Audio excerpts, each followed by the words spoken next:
Right, Parshas Vayeishev. The Parsha begins, Vayeishev Yaakov be'eretz Mugurei Aviv be'eretz Canaan. Famous opening pasuk. And I came across a fascinating Balaturim. The Balaturim, when I remember as a kid, my father telling me, he heard from Alan Cohen, remember the late Alan Cohen, that the Balaturim is, of course, the son of the Rosh. He's famous for his writing the Torah. The Torah is this classic halachic work, which the Shulchan Aruch is based on. So it's a paramount importance in Torah literature. And apparently, the tradition goes that the Rosh was critical of his son. He said to him, "Listen, you're spending so much time on halach, on Gemara, but you also need to spend time on Chumash, right? Sar Gidul Bonim, huh?" So the Balaturim apparently that night stayed up the whole night. He'd already written had chidushim on Chumash, and he wrote out the whole Balaturim in one night. And that the next morning he presented it. This is going back to the 13th century or so, I think. And he then presented his father with a klaf. What was there in those days? And it was 200 years before the printing press. And he presented his father, or left it on his in his place of davening, with the writing of the Balaturim. It's a very short pirush. And imagine saying to his father, actually, I haven't abandoned the study of Chumash. The Balaturim is a very precious sefer, which is beloved to Klal Yisrael. At one point, I think the most Chumashim, you have the Chumash and Targum and Rashi and the Balaturim.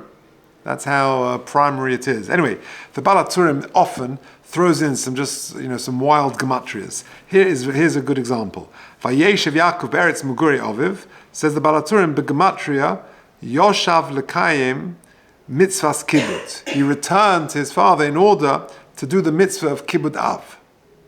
Now, I actually tried to work out the gematria quickly. I think it was one out. Maybe that was my mistake. But either way, Vayeishev Yaakov Eretz Mugurei Aviv has the same gematria as Yoshav Lekayim Mitzvahs Kibbut. That Yaakov returned to fulfill the mitzvah of Kibbut because the last 36 years he had been away from home and had not been able to fulfill in person the mitzvah of Kibbut Av Ve'em. Now, what you see, therefore, according to the Balaturim, is that Yaakov's primary intention to return was to perform Kibbut Av. Now, sadly, he actually was unable to perform Kibbut Eim. Why?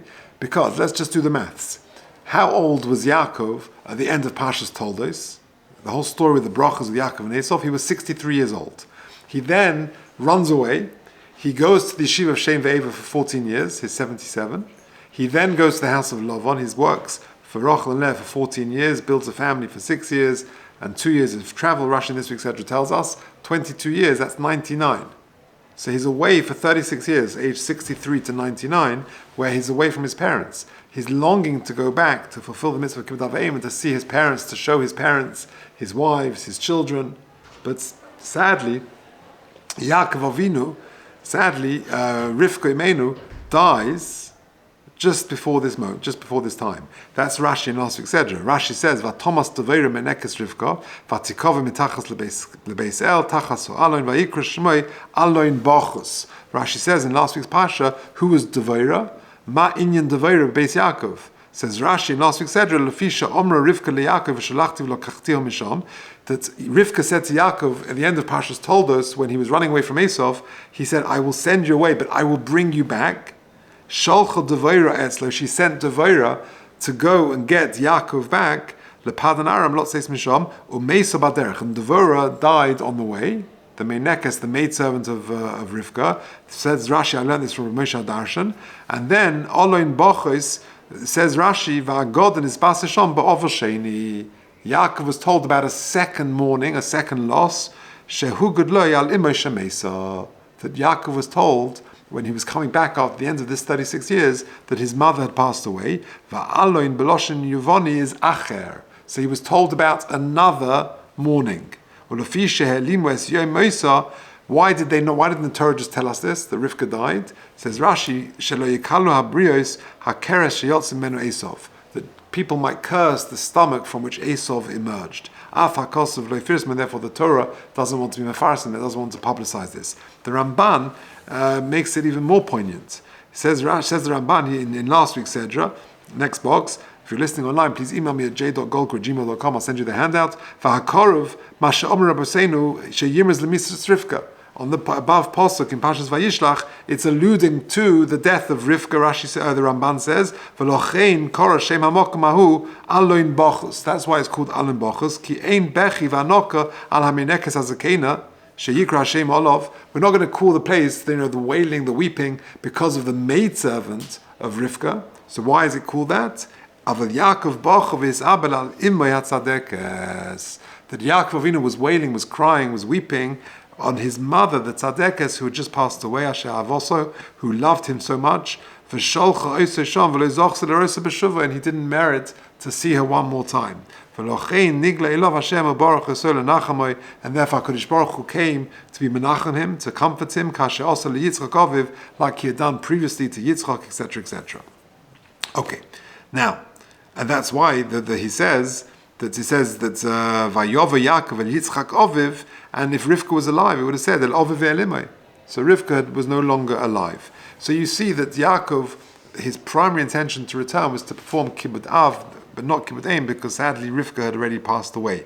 He was all the time he was there performing the mitzvah. Yeah, true. So therefore he was, but not in person. I'll tell you an interesting thing. I read last week, Rabbi Shimon Finkelman said something very, very beautiful. The Rabbi Vayeishev lived in Yerushalayim, and one daughter married Chaim Kanievsky, lived in Bnei Brak. Another daughter, Aliza, lived in Bnei Brak as well, who was married to the great Rabbi Yitzchak Zilberstein. She is no longer alive. Rabbi Yitzchak Zilberstein is the famous Vaharevna who lives in Bnei Brak. Because she lived in Bnei Brak, certainly in the earlier years, it's very hard to travel to Yerushalayim, and she couldn't be in Yerushalayim as much as she wanted to. So she made a point of every day when she had lunch of washing and benching. Why? Well, I know Rebbe and Roberts always used to do this. Why? Again, Mekayim Mitzvah Deraisa of Birchas HaMazon. But addition to that, Rebbe and Aliza, the daughter of Vayeishev, Zilberstein, she washed and benched so that she could bench, and she could say, Haracham on Yivarech es Avi Meir Vesemirasi. She could at least say the bracha for her parents. That's some form of kiyum of kibbud aveim, even though she was away. So you're right. When he was at the base Lavon, and we discussed last week or 2 weeks ago, with when he went to the Shem Ve'eva, it was in order to prepare himself, like I said, which we're going to come to in a second. So you're right, but it wasn't to the extent perhaps that he wanted to. Finkelman mentioned, by the way, a very interesting thing. Simcha Zissel Broida, the Rosh Hashiva of Hebron, he makes a point in Parshas Toldos when it says that Yaakov Avinu ran away after the incident of the brachas. If I were to ask you why did he leave, you would probably tell me because he was running away from Esau. But look at the pasuk: Vayishma Yaakov el Aviv ve'elimoi vayelech paden Aram. He went. Why? Not because he was scared of Esau, but because his parents told him to. Those are just a few psukim before the pasuk of Vayetze Yaakov. Right at the very end of Parshas told us. So he went because his parents told him to. So you see the extent of Yaakov's kibbud av ve'em. There's just an anecdote, just talking about kibbud av ve'em, that I remember very distinctly when I was in yeshiva. One of my Rabbeim, at one point in time, I was in a chabur with Rabbi Yisrael Glustein. Rabbi Yisrael Glustein is one of the sons-in-law of Rabbi Finkel. Rabbi Finkel was the Mir Shiva in the 1980s. The eldest son-in-law was Rabbi Nosson Tzvi Finkel, who was the legendary Rosh Shiva of the Mir in more recent times. He built the yeshiva to what it is today. And there are 4 other daughters. One of them married Rabbi Yisrael Glustein, who I was in his chabur for a while. And Rabbi Yisrael Glustein is probably the biggest parish, like an ascetic that I've ever seen. He has no connection to Olam Hazeh.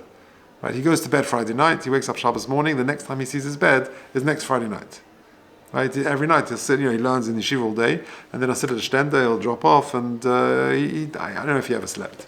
I mean, sometimes during Shiur he would fall asleep in mid-sentence. That's impressive.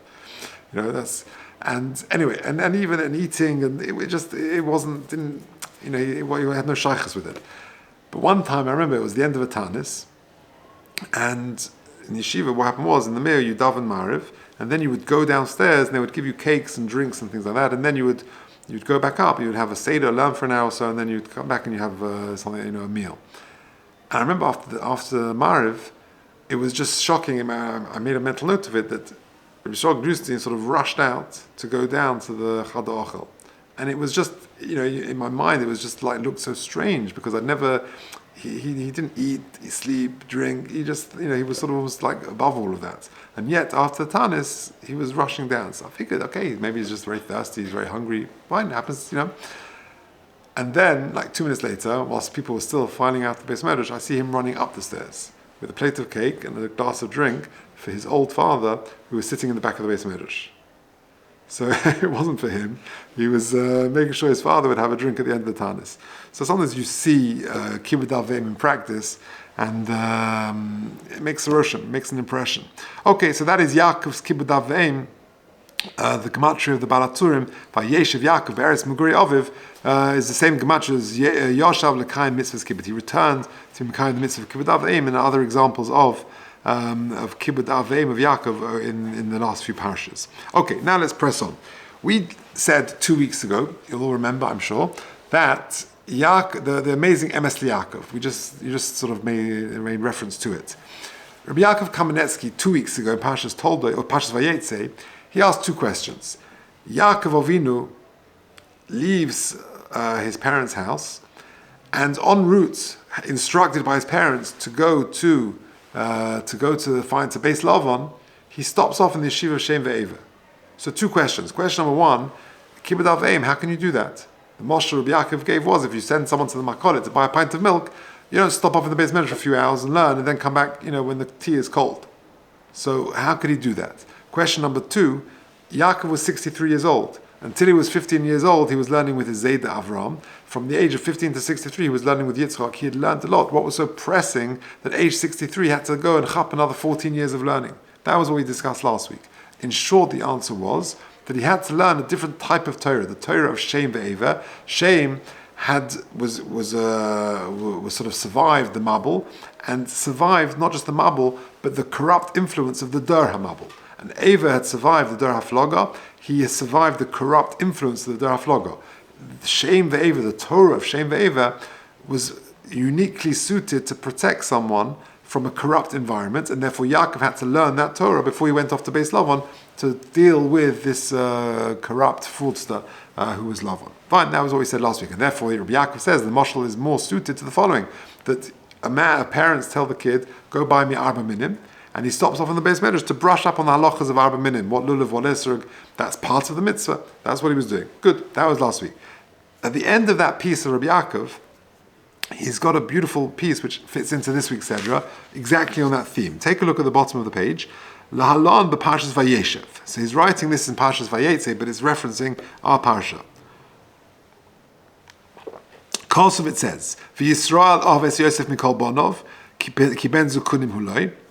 Yisrael, Yaakov Avinu, loved Yosef because he was his ben zukunim. A few years ago we had a Parsha, what's Pshat ben zukunim? We had about 6 or 7 different Pshatim.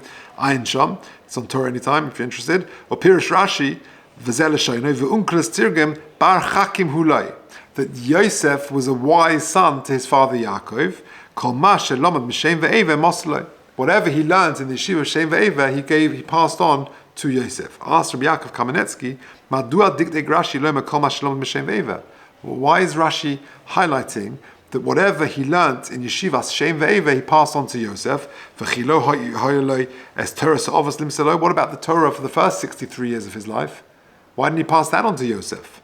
And gam tzorich levayav v'chilo mosi Yaakov l'shabon ves terosa shelomad. And why dafka to Yosef? Why not to the other brothers? Says Rabbi Yaakov, beautiful. Omnam lefi ma shekosavti yuvan heitev. It all fits in perfectly. The Kabbalah hi hoy biyadam in Piavraham. There was a tradition shetzrichim heim adayin lichyois be'eretz lo lohem. They knew that they were going to live in the land which was not theirs. Va'avdum va'onu oisam.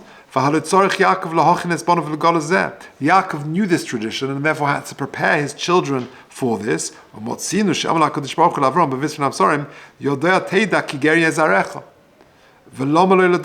did he need to know?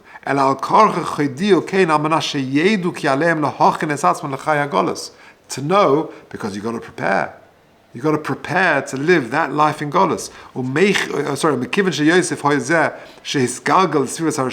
Since it was Yosef who was going to be the first one down and going to be living in that corrupt society, he was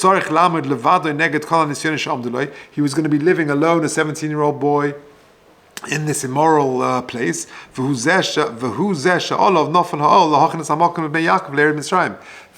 yoke fell on Yosef to prepare to set the way for the brothers to come down. Therefore, Yaakov was mukhrach to hand over the Torah to him.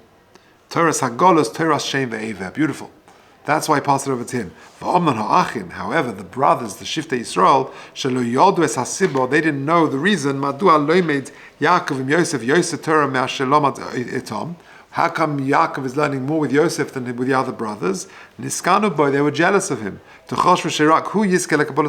only he, Yosef, is zocher to Kabbalas HaTorah. Speak a Torah Savos, but that wasn't the case. Because for the other Shvatim, for the brothers, it would have been enough to have Torah Savos. For Rak Yosef hutzruch l'Torah Shem Ve'ever, it's Dafka Yosef who needs the Torah of Shem Ve'ever. Okay, so that fits into an episode in this week's Parsha. Now, okay, I think we're only going to have time for one more. But it's a beautiful idea of the Vilna Gaon, and this is, I think, brought in the Sefer Kol Eliyahu. A very, very interesting insight of the Vilna Gaon. The Pasuk says, Vayiru Echov ki oisei ohav avihem. The brothers saw that Yaakov Avinu loved Yosef more than the other brothers. Vayisnu oisei. It's a strong language, and they hated him. V'lo yochlu dabrei l'shalom. And they couldn't speak at peace with him. Lo yochlu dabrei l'shalom. The Vilna Gaon makes the following fabulous insight. Yesh leva'eh. Al pima de'isav meseches brachas. The Gemara in Brachas, Daf Samach Dalet, towards the very end there. Hanifta mechaverei, when a person takes leave of his friends, al yom eloi leich b'shalom. Don't say to the person leich b'shalom, ela leich l'shalom. Why? Shari Yisro shamal Moshe leich l'shalom, olav itzliach. When Yisro said to Moshe Rabbeinu leich l'shalom, Moshe Rabbeinu went and was successful. David, however, she'omer la'avshalom leich b'shalom, Pasuk in Shmuel Beis, Perek Tezvav, holach v'nisla, Avshalom did not have that happy ending. And therefore, you always say leich l'shalom, and not leich b'shalom. You sometimes go to Levaya, and the person being maspid says leich b'shalom, because this is the final journey they're taking. But ordinarily, you say to someone leich l'shalom, l'chaim or l'shalom. You don't say b'shalom, you say l'shalom. Says the Gaon, beautiful. V'zeu she'amar kosov, that's pshat in the above pasuk. The Hashvatim shoyu soinim es Yosef, the brothers, the Shvatim, who hated Yosef, lo yochlu daber l'shalom. They couldn't use the expression of l'shalom, which is an expression of alev hitzliach, of be successful, a positive expression. So therefore, we can now understand a pasuk. Vayiru echov ki osei av yachavihem, mikol ech vayisnu osei, v'lo yochlu daber l'shalom. They were not able to speak l'shalom in a way that Yisro spoke to Moshe in a positive, upbeat way of wishing someone success. Okay.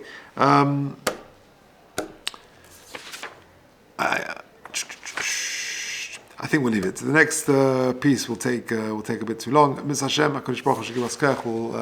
We'll get to this next year. Okay, Peseda, we'll leave it there.